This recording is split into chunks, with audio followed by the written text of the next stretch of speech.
నా ఓట్ల నుంచి దొంగతనంగా నన్ను తీసుకురావడం గొప్ప అనుకుంటున్నావా? దొంగతనంగా మా అఫీషియల్ కూడా నువ్వేం గొప్ప అనుకుంటున్నావా?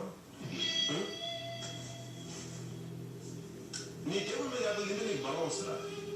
అదే పక్కన కూడా యాపిల్ కూడా ఉంటాను ఇదిగా బలవంతంగా తీసుకురావాల్సి వస్తాయి. నేను రాగనా మా కంపెనీ ఉంటే నీకేం వస్తుందా?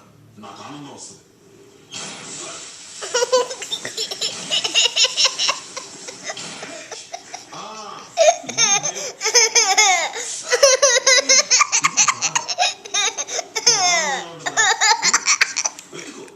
డబ్బులో ఉంటుందా సబ్బులో ఉంటుందా? అది దొరికేంత కన్నెత్తి చూడకు. వెతికితే నీకు ఆనందం దొరికే ఛాన్స్ నేను చంపితే నీ శవం కూడా ఎవరికి దొరకదు.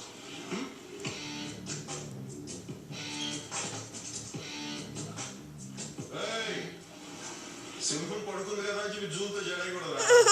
అలాగే పులి పక్కనించింది కదా అని